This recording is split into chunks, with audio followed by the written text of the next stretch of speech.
Dans la série des muscles populaires, voici les obliques externes, communément appelés les obliques ou anciennement le grand oblique. C'est un muscle superficiel qui fait partie de nos abdominaux. Il est situé juste au-dessus de l'oblique interne. Nous en avons deux, donc un de chacun des côtés. Ils font partie de nos 4 couches d'abdominaux. Il est donc situé juste en dessous du grand droit de l'abdomen. C'est un muscle mince et superficiel et ses fibres sont dirigées vers le haut et l'extérieur. Lorsqu'il est bien développé, il est très esthétique et beau à voir car c'est lui qui donne la forme du petit V dans le bas du ventre. Ce petit V est aussi appelé la ceinture d'Apollon. Il est plus visible chez les hommes que les femmes dû à la composition adipeuse qui est plus présente chez la femme que chez l'homme. Donc, c'est juste un petit mot gentil pour parler de notre petit gras de ventre.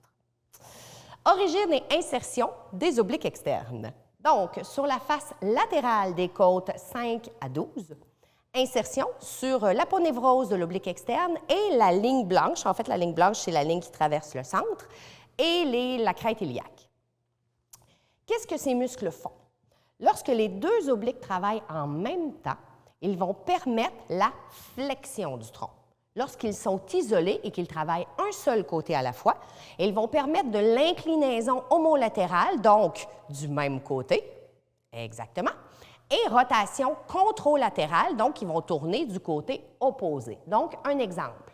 L'oblique interne fait la rotation d'un côté, mais c'est mon oblique externe qui défait cette rotation pour me ramener au centre. Donc, mon oblique interne et mon oblique externe travaillent toujours ensemble.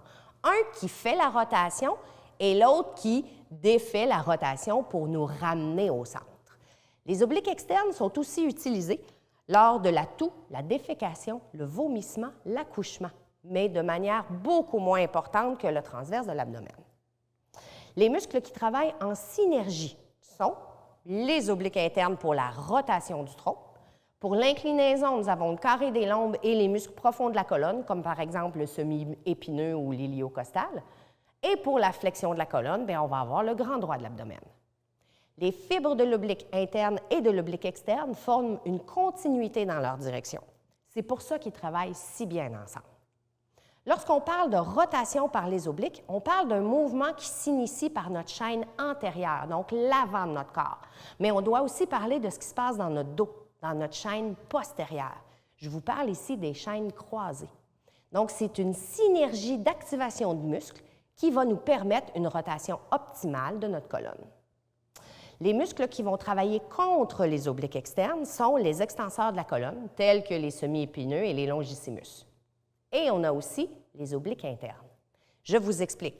L'oblique interne fait la rotation d'un côté et l'oblique externe de l'autre côté. Mais souvenez-vous qu'ils doivent toujours quand même travailler en synergie afin de faire et défaire les rotations au niveau de notre colonne. Les obliques externes sont des muscles populaires car ils ont toujours besoin de renforcement. Les obliques sont les muscles de notre taille. Ce sont des muscles mobilisateurs qui permettent à notre colonne de bouger. Ils sont impliqués dans tous les mouvements, aussi simples que de marcher. Il est donc important de maintenir nos obliques forts afin de maintenir notre colonne en santé. Un meilleur équilibre musculaire dans notre tronc permet à nos os de mieux bouger. C'est nos muscles qui font bouger nos os. Donc, souvenez-vous que d'avoir une meilleure posture va être primordial dans la gestion des douleurs au dos. Je vais vous donner des petits conseils pour ce muscle. Premièrement, renforcement. Ensuite, étirement. Comment est-ce qu'on renforce l'oblique externe? Je vous montre. On va faire un exercice, en fait, de rotation où est-ce qu'on va utiliser une bande élastique. Donc, comme ceci dans les mains. Viens juste un petit peu plus au centre.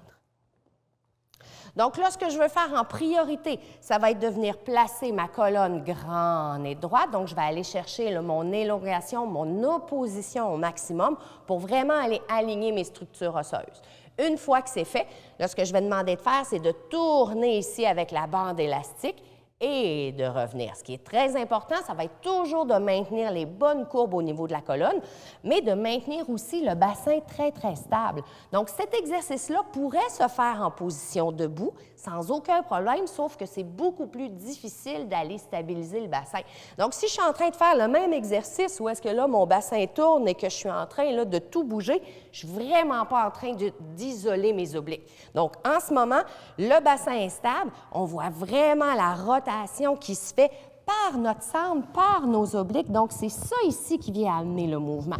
Quand ce mouvement-là va être bien intégré, pas compensé et bien exécuté, c'est à ce moment-là seulement que je vais pouvoir faire mon exercice debout. Ça ne sert à rien d'essayer d'amener ma personne, mon client debout si tout bouge puis que j'ai aucune stabilisation. Donc, c'est l'exercice à prioriser pour vraiment aller renforcer, la conscience du placement du dos, mais d'aller chercher aussi les bons muscles qui vont venir travailler. Quand ça c'est fait, là, on peut se permettre de progresser en position debout. Maintenant, je vous montre un étirement pour le même muscle. Donc, on va juste laisser tomber la bande élastique. Ça va se faire en position debout. Donc, je vais juste repasser ici devant. Je vais t'inviter à aller chercher le poteau. Donc, on veut juste venir chercher un soutien ici, comme par exemple sur le pôle qu'on a en ce moment. Le pied opposé, le côté que je cherche à étirer, va venir se placer devant.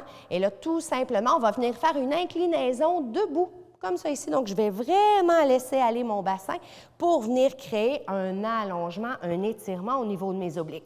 Je peux utiliser ma respiration pour aller bouger, mobiliser un petit peu plus mes côtes pour me permettre d'avoir plus d'étirement et une meilleure flexibilité au niveau de ma taille, au niveau de mes obliques. Souvenez-vous, par contre, qu'à chaque fois qu'on fait travailler notre oblique externe, bien, il faut que son ami, l'oblique interne, participe absolument. Un ne va pas sans l'autre.